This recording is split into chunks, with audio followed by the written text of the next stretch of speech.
Amen. Voilà pourquoi je voudrais dire, les messages qui sont donnés au travers de ce serviteur de Dieu, ce n'est pas des messages que l'homme veut préparer pour plaire ou pour se justifier ou pour condamner ou pour défendre qui que ce soit. Non, ce sont vraiment des messages inspirés de Dieu pour l'édification. Alors, ne soyez pas aveuglés ou n'ayez pas des préjugés parce que c'est vrai, il est jeune, parce qu'il n'est pas encore marié, parce qu'il a l'apparence qu'il a. Non, écoutez vraiment la parole de Dieu dans sa bouche. Amen. Jésus aussi était d'une apparence simple, mais c'était le Messie, c'était le roi de Dieu. Et ceux qui ont écouté sa parole avec attention, qui ont cru, ont été sauvés, leur vie a été transformée comme celle des apôtres et des disciples, jusqu'à nous aujourd'hui qui sommes chrétiens. Amen. Alors voilà pourquoi, avec révérence, nous allons bénir le Seigneur en l'acclamant et recevoir l'homme de Dieu qui va parler de la parole du Seigneur. Amen. Amen. Un jour, moi aussi, je ferai le Jean-Baptiste pour toi. Gloire à Dieu. Amen. Que la gloire vienne à Jésus. On va prier. Dieu, le Saint-Esprit, c'est poussé par l'Esprit que les hommes, Seigneur, ont parlé de ta part. Je t'en supplie dans le nom de Jésus. Ô induis ma tête, pousse-moi, Seigneur, à parler de ta part. Que le sang et la chair se taisent dans le nom de Jésus. Que Dieu prenne place. Que le Très-Haut règne au milieu de nous, Seigneur. Ouvre-nous, Seigneur, s'il te plaît, le ciel. Et accorde-nous la grâce de participer, Seigneur, à ton conseil. Dans le nom de Jésus. Nous te bénissons, Seigneur, et nous te disons merci. Dans le nom de Jésus. Amen. Amen. On peut s'asseoir. On a au milieu de nous aujourd'hui le pasteur Fabrice. Amen. C'est par son canal que nous sommes ici en ces lieux aujourd'hui. Il avait trouvé ces lieux, il m'a appelé et il m'a dit, pasteur, je connais un bon endroit, allez visiter, vous me direz quoi. Et on est là. Amen. Il viendra rajouter une pierre à l'édifice. Amen. C'est un homme béni, un grand frère dans la foi. Je vous assure, c'est vraiment un homme de Dieu. Vraiment. On n'a pas besoin de fréquenter quelqu'un pour savoir s'il est homme de Dieu ou pas. On a simplement besoin de la révélation. Amen. Et dans mon esprit, Dieu a attesté et confirmé qu'il est vraiment homme de Dieu. Vraiment. Donc il nous parlera peut-être 20 ou une demi-heure après le message. Amen. Il va un peu rajouter ce que Dieu lui a donné par rapport à ce message. Amen. Le message aujourd'hui, on devait voir normalement comme titre, suis-je pardonné? On est toujours dans le même séminaire sur le péché. Quand un enfant de Dieu commet un péché, il a des doutes si Dieu lui a pardonné ou pas. Quand un enfant de Dieu pêche, il ne sait plus quoi faire. Est-ce que Dieu m'aime toujours? Est-ce que Dieu est toujours avec moi? Est-ce que Dieu peut toujours m'utiliser? Mais en arrivant ici, en commençant à prier, quand on est arrivé vers 18h, Dieu a mis une autre direction dans mon cœur. Dieu sait, c'est pourquoi. Les gens qui devaient venir viendront jeudi normalement, à cause des écoles et tout ça, et le travail. Mais nous, on ne regarde pas la foule, amen.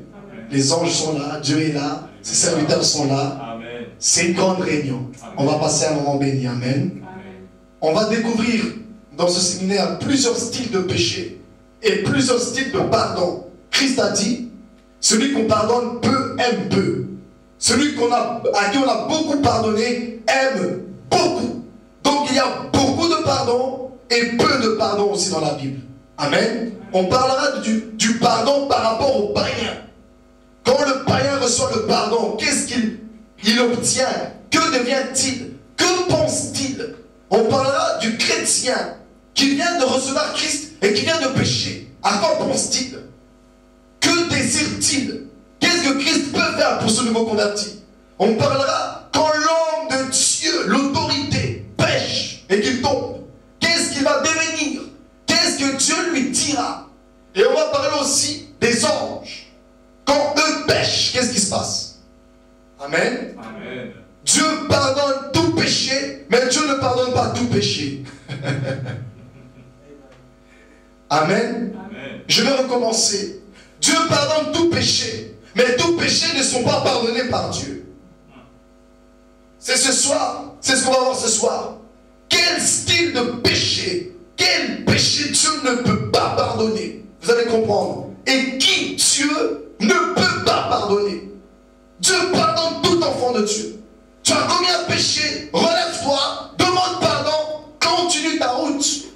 Amen. Dieu est fidèle. C'est ce qui arrive souvent à des hommes de Dieu. Quand ils sont au plus haut niveau dans la gloire, ils pêchent. Ils sont choqués, ils ne savent plus quoi faire. C'est comme Adam. Adam vient de pécher. Adam panique. Adam ne sait plus quoi faire. Il se cache. Mais avant de se cacher, il prend une ceinture. Une feuille de figuier et on fait une ceinture.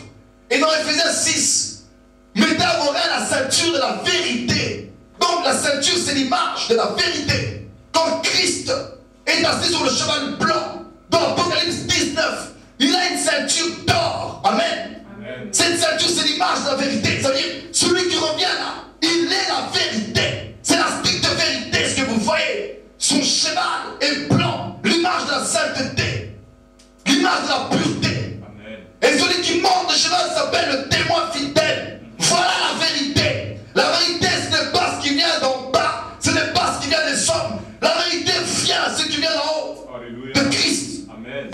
Alors Adam va se faire des feuilles de figuier. Et pour lui, c'est une vérité. Je suis condamné, je suis nu, honte à moi, je me cache. C'est ce que Satan voulait. Que Adam se sente triste, que Adam sente qu'il est loin de Dieu, qu'il se cache. Voilà pourquoi Christ a compris cela. Il va maudire le figuier dans le Nouveau Testament. Amen, amen. Voilà pourquoi il enlève cette ceinture à Adam. C'est une malédiction que tu portes. C'est le mensonge. Alléluia. Ça ne produit pas de fruits.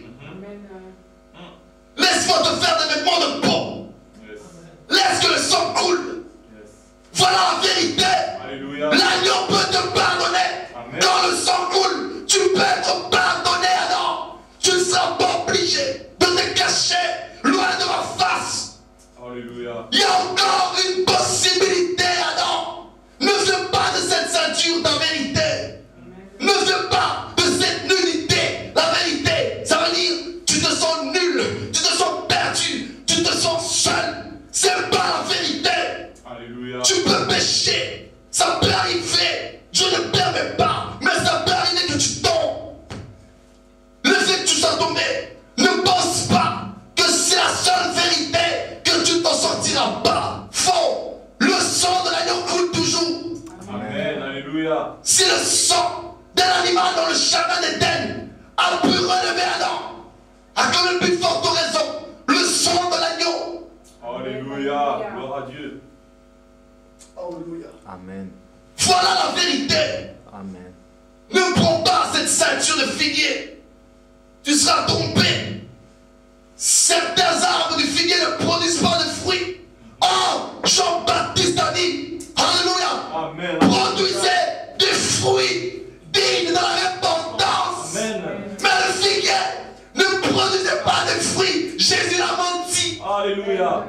Lorsque tu pêches et que tu es dans cet état-là, tu ne produiras pas de fruits. La seule solution, répands-toi. En anglais, repentance, c'est repent. Retourne-toi et repars à Dieu. Alléluia. Repars, reviens. Dieu t'attend. Amen. Amen. Fais demi-tour. Ne reste pas dans la même état. Ne reste pas dans la même situation. Tu peux t'en sortir. Adam n'a jamais réclamé un pardon. Il a péché. Il ne s'est jamais repenti. Il s'éloigne de Dieu, il se cache. Dieu du haut des cieux est venu. La Bible dit, la voix de l'Éternel parcourait le jardin vers le soir. Le soir, l'image des ténèbres, l'image de l'angoisse, le peuple qui est assis dans les ténèbres, dit la Bible, dans Ésaïe 9, voit une lumière briller. Alléluia. Tu peux être angoissé, être dans les ténèbres, mais laisse-moi te dire que Jésus est la lumière du monde. Alléluia. Il est venu dans le monde parce que le monde était dans les ténèbres. Alléluia. Quand tu tombes, ne reste pas dans les ténèbres. Fais appel à la lumière. Amen. Fais appel au Père de lumière. Fais appel à son Fils fait appel à Christ, il t'éclairera. Amen. Car la Bible dit, réveille-toi, toi qui dors contre les morts. Lève-toi et Christ t'éclairera. Amen. Pourquoi on te dit lève-toi? Ça y est, tu es tombé, tu es mort, tu es abattu. Mais Dieu te motive, lève-toi, je veux t'éclairer. Dieu n'aime pas laisser ses enfants dans les séjours des morts. David a dit, même dans la vallée de l'ombre de la mort, alléluia, Alléluia. même dans la vallée de l'ombre de la mort, ton bâton et ta houlette me rassurent. Même quand je tombe, Dieu viendra me rassurer. Alléluia. Mon fils, ma fille, je t'aime. Relève-toi. Amen. Prends ma main. Ne reste pas là. Alléluia. Alléluia. Dieu aime rassurer son peuple. Dieu aime rassurer ses enfants. Mais Dieu aime terrifier les démons. Car la Bible dit, ils savent que Dieu existe. Et ils tremblent. Yes. Mais nous ne tremblons pas. Alléluia. Nous ne tremblons pas. Parce qu'il a fait une promesse à Abraham dans Luc 1. Afin qu'il nous permette de l'adorer sans crainte. Sans tremblement. Amen. Mais qui doit l'aimer? Qui doit le servir sans crainte? Le peuple qui était assis dans les ténèbres, au-delà du Jourdain, dans les fleuves faciles, chez les païens, les gentils, les pécheurs. Voilà la promesse d'Abraham. Je ramènerai tes enfants, je les sauverai, je ne les laisserai pas dans les séjours de la mort. Mes amis, je l'ai dit dimanche, ce que Christ a fait était grave. Christ est devenu péché. Il est devenu péché. Mais nous, il peut arriver qu'on pêche, mais nous ne sommes pas péchés. Si Christ, en devenant péché, le Père a sauvé, mais nous, qui péchons, ne peut-il pas nous sauver? Yes. Alléluia. Dieu n'aime pas le péché. Il a haï le péché. Il a condamné le péché dans la chair. On n'a pas dit, il a condamné la chair dans le péché. Il a condamné le péché dans la chair. Ce que Dieu veut, ce n'est pas la destruction du corps. Parce qu'il a dit, celui qui détruira le corps de l'esprit, Dieu le détruira. Tu es son temple. Dieu ne veut pas te détruire parce que tu es son corps. S'il te détruit, il s'est détruit. Amen. Alléluia. Yes. Alors, pour son intérêt, pour que Dieu ne disparaisse pas, il doit te restaurer. Il doit envoyer des Néhémies. Il doit envoyer des Esdras, des hommes avec l'onction de restaurer, de repartir. Alléluia. Amen. Alors, qui est ce Esdras? Qui est ce Néhémie? C'est l'Esprit de Dieu. Alléluia. L'Esprit de Jésus a ressuscité Christ d'entre les morts. Amen. Il a relevé Christ. Il a restauré Christ. Il a rebâti Christ. Parce que Christ a dit, détruisez ce temple. Et en 3 jours, je le relèverai. Relevez ce langage prophétique. Je le rebâtirai. Je le reconstruirai. Oh. Amen. Alléluia. Si tu tombes, l'Esprit viendra te restaurer. Parce que la Bible dit, autrefois, dans Ephésiens 2, vous marchez selon la vanité de votre pensée. Vous étiez morts par vos offenses. Mais dans les versets plus bas, vous avez été édifiés sur les fondements des apôtres et des prophètes, sur lesquels Christ est la pierre angulaire. Mais qui est édifié? Des pécheurs. Parce qu'il dit, plus haut, vous étiez autrefois loin, étrangers de la vie de Dieu, Amen. privés de sa présence, dans Romains 3, 21. Alléluia. Amen. Dieu aime ramener. Dieu aime édifier. Dieu aime restaurer. Dieu aime relever. Dieu n'aime pas laisser son peuple dans les ténèbres. Adam n'a pas prié. Adam ne s'est pas répandu. Adam n'a pas demandé pardon. Mais Dieu, de lui-même, il s'est approché. Dieu, de lui-même, a ôté ce mensonge-là, cette ceinture de figuier, Amen. qui est une tromperie pour l'homme. Toujours Dieu lui-même est profond, on le découvrira, soit jeudi ou dimanche. Beaucoup de chrétiens disent, j'ai péché, j'ai tout perdu. Regardez, ça c'est une introduction. Genèse. Genèse 3.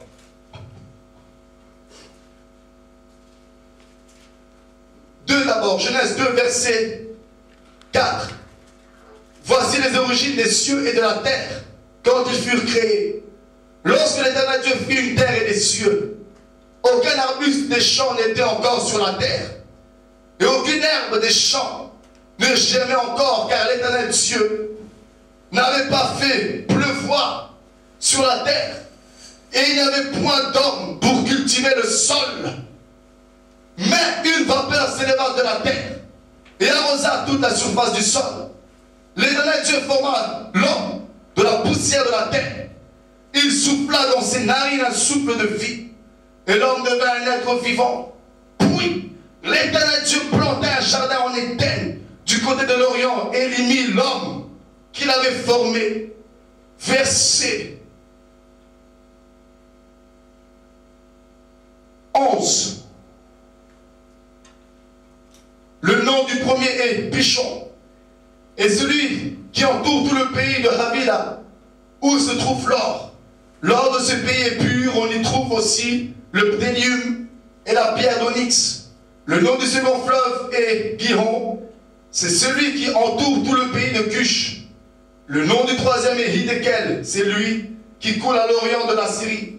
Le quatrième fleuve, c'est l'Euphrate. Verset 15.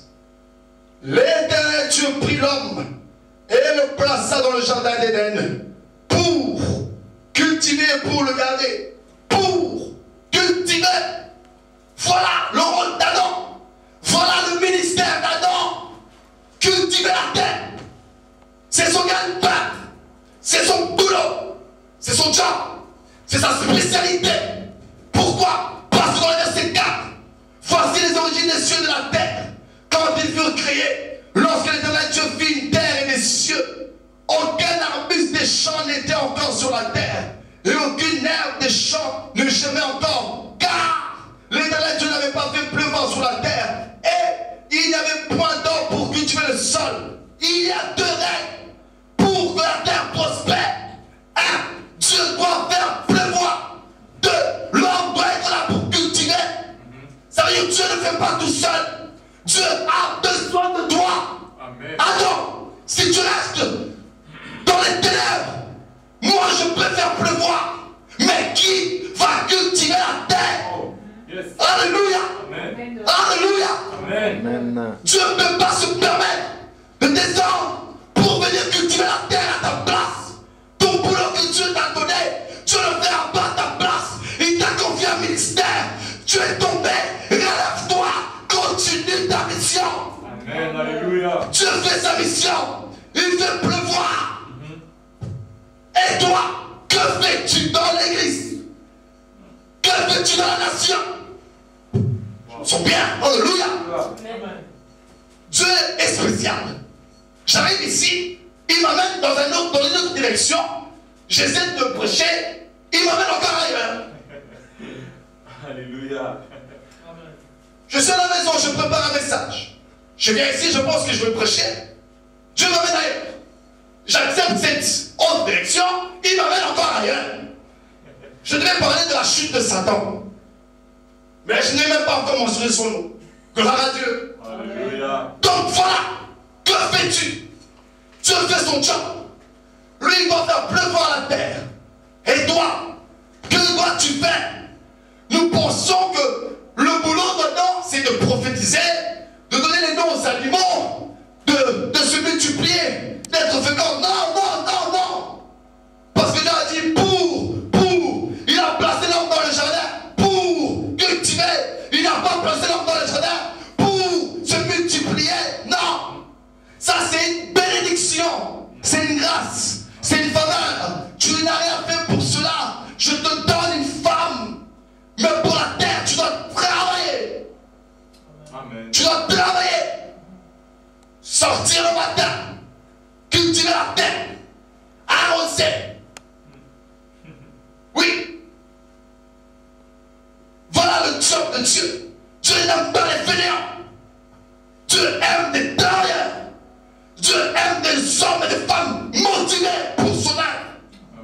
Dieu ne fera pas les choses à ta place.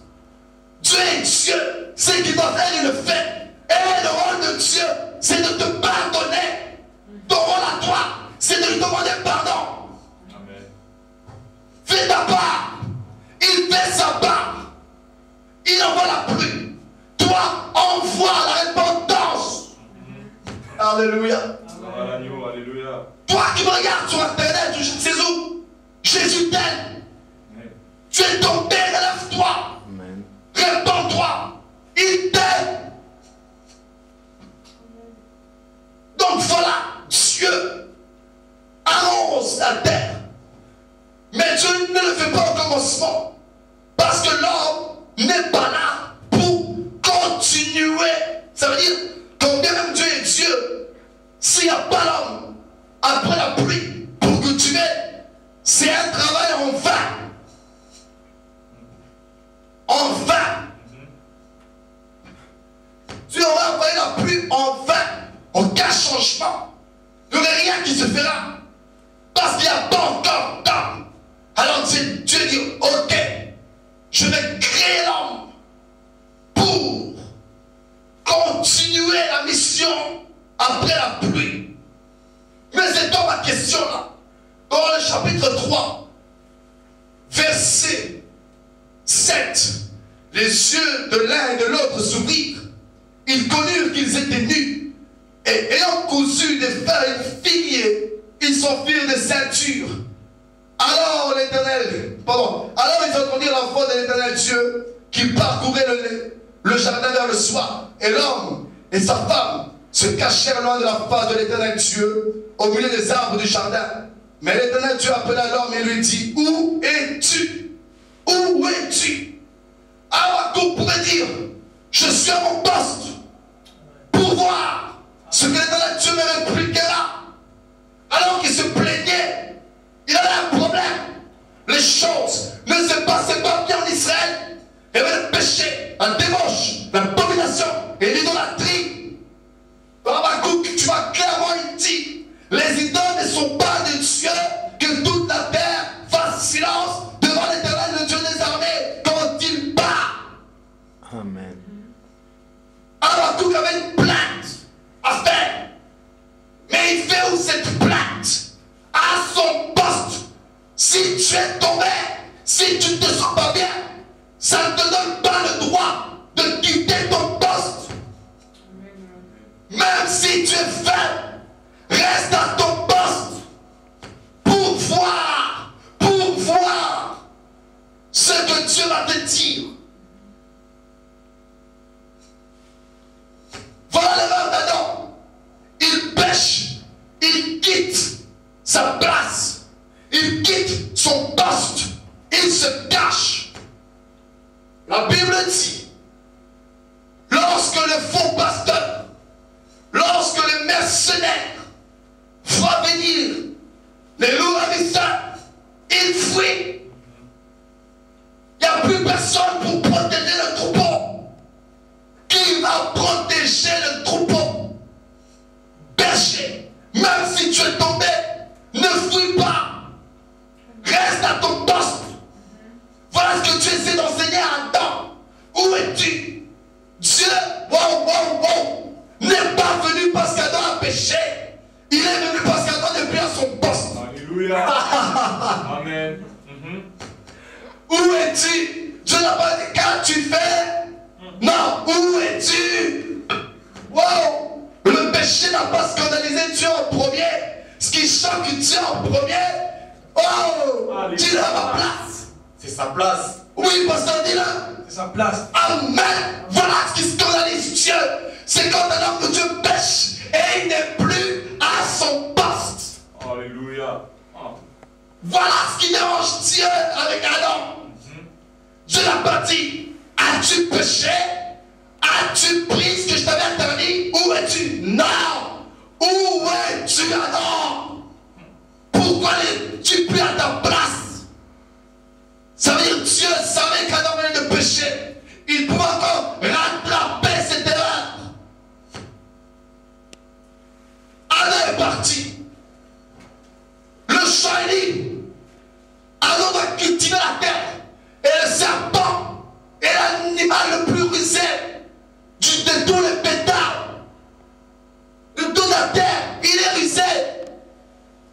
tu n'es plus à ta place. Le malin prend ta place. Il va dominer maintenant sur la terre. Voilà l'erreur d'Adam.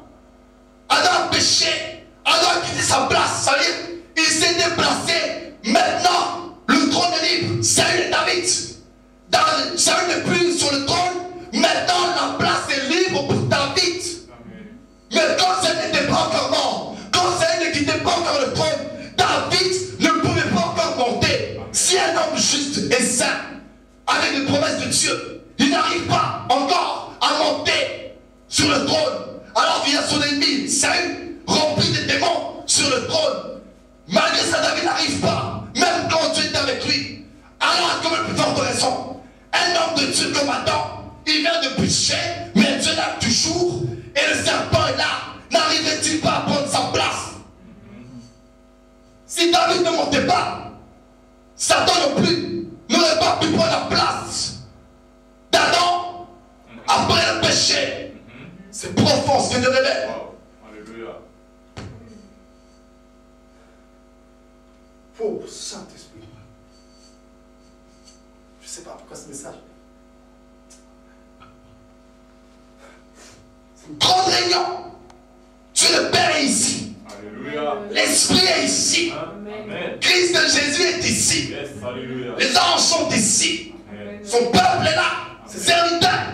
Nous sommes dans la joie. Profond ce message. Ça a choqué Dieu et Sarah. Adam n'est plus à sa place. Grave erreur. Grave erreur. Christ blessé. Christ devenu péché. Mais il était à son poste. Il était à la croix. Alléluia. Il a essayé de fuir son poste. Éloigne de moi cette coupe. Ça veut dire, je n'ai plus envie d'aller à mon poste, d'aller à la croix. Mais quelqu'un d'autre, mais il se récupère. Ah, que ta volonté soit faite. Je vais à mon poste, je vais à ma mission, je vais exercer mon ministère à la croix. Alléluia. Et il a vaincu Satan, le diable. Il a dépouillé tout en étant lui-même péché. Non, il n'a pas péché. Il est devenu péché. Amen. Mais le fait qu'il accepte d'aller à son poste. Ah, Brigadier, Amen, Alléluia. Amen. Le fait qu'il aille à son Alléluia. poste. Wow, wow. Il a écrasé Satan. En fait, Satan ne voulait pas que Christ aille à son poste. Il ne voulait pas que Christ aille jusqu'à la croix. Mais c'est échoué. Quand bien même Christ était faible, quand bien même Christ avait reçu le corps du péché, lui, il n'a pas fui comme Adam. Il est allé, il est allé, il est allé, il est allé jusqu'à son poste. Amen, amen, amen. Adam es-tu? Alléluia. Alléluia. Amen. Gloire à Jésus, alléluia.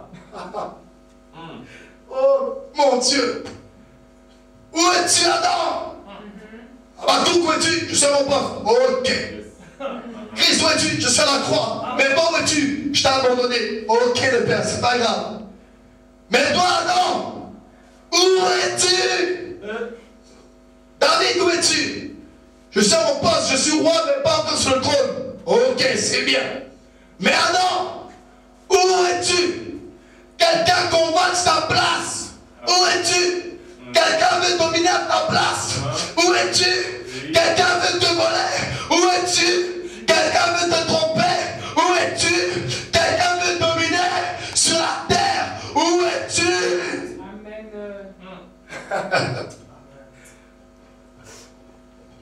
Voilà.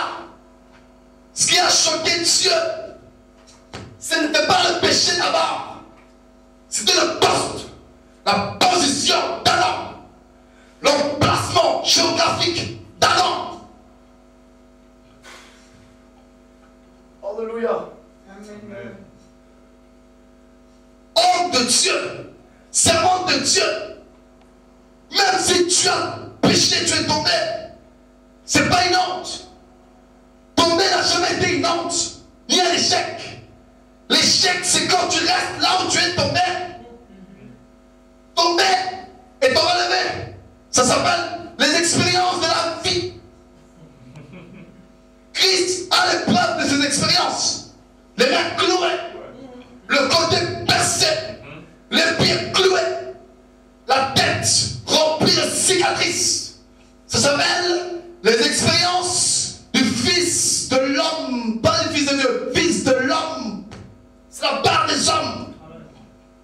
7 fois, le pécheur tombera. Non, faux. 7 fois le juste.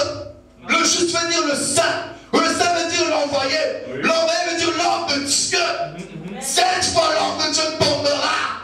Mais 7 fois l'Éternel le relèvera. Amen. Alléluia. Et Père dit, oh Seigneur, si un homme pêche 7 fois contre moi, dois-je me pardonner? Christ, spécial qu'il est, intelligent qu'il est, il dit, toi tu es faible, tu veux commencer par 7 fois. Non, tu pardonneras 70 fois, 7 fois. Oh!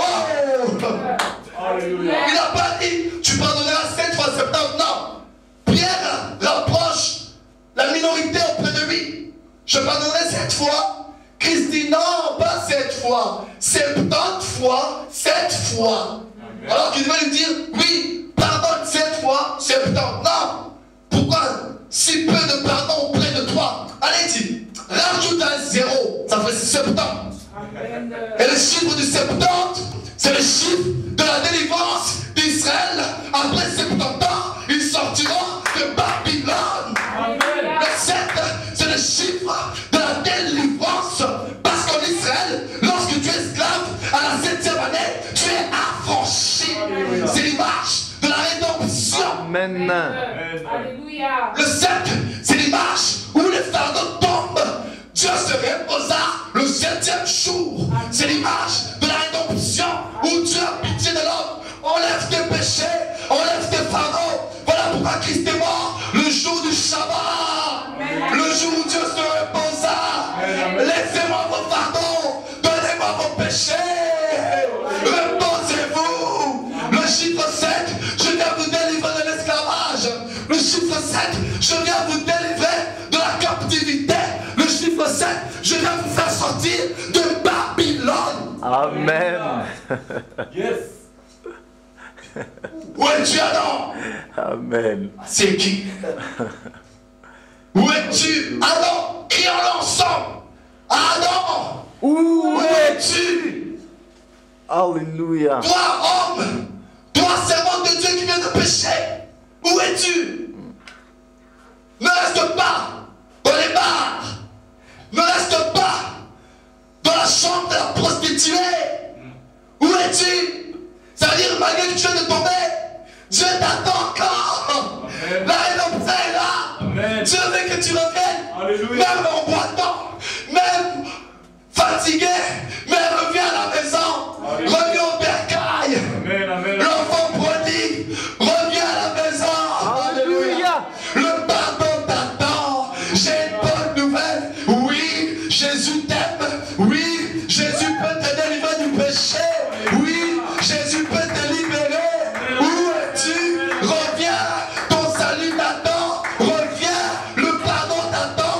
Là où tu es, il n'y a pas de pardon. Là où tu es, il n'y a pas de délivrance. Mais reviens.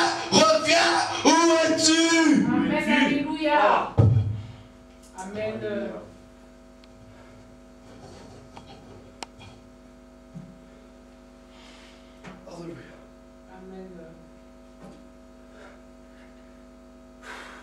Alléluia.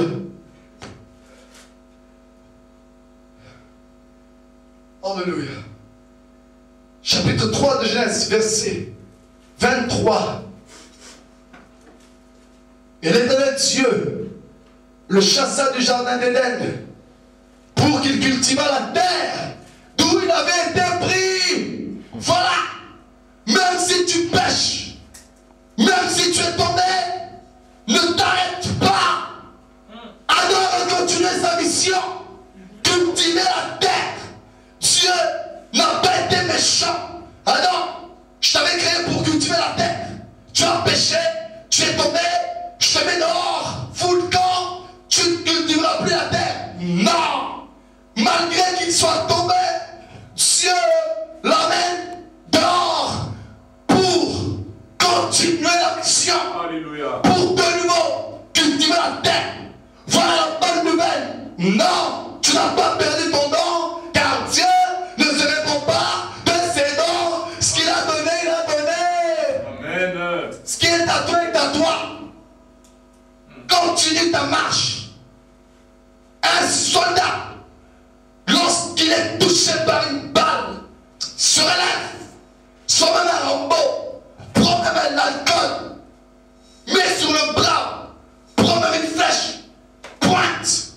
tire la balle. Relève-toi. Nous sommes plus qu'un homme. Nous avons l'onction. L'onction divine. Alléluia. L'onction de Jésus. Amen. Amen. Parce qu'il a dit, détruisez ce temple. Et en 3 jours, je le relèverai. Ça veut dire, en moi, il y a Christ. Il a le pouvoir de me relever quand je tombe. Amen. Un chrétien a le pouvoir de se relever lorsqu'il tombe. Christ est dans le séjour des morts, mais il a prophétisé, je me relèverai. Il n'a pas dit, on viendra me relever. Quand tu as la pensée positive, alors Romains 1 peut s'accomplir. L'Esprit l'a ressuscité d'entre les morts et il a déclaré fils de Dieu par sainteté, par l'Esprit de sainteté. Amen. Alléluia. Sois comme Jésus. Quand il y a des problèmes, dis, je m'en sortirai. Yes. Et continue ta mission. Jésus n'est pas resté sur terre. Il est retourné au ciel. Il est remonté. Les anges disent, la même manière que tu as vu monter, il retournera. Christ n'a pas arrêté sa mission. Au contraire, il a continué. Même si tu es tombé, relève-toi, réponds-toi et continue ta marche. Que Dieu bénisse sa parole au nom de Jésus. Alléluia. Gloire à la gloire. Gloire. Amen. Amen. Amen. Amen.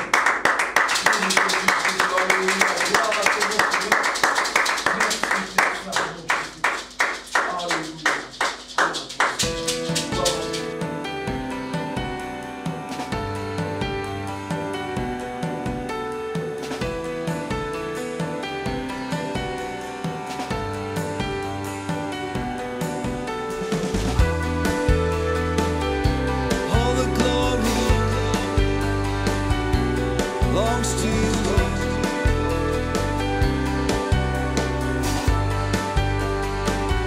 My heart is full.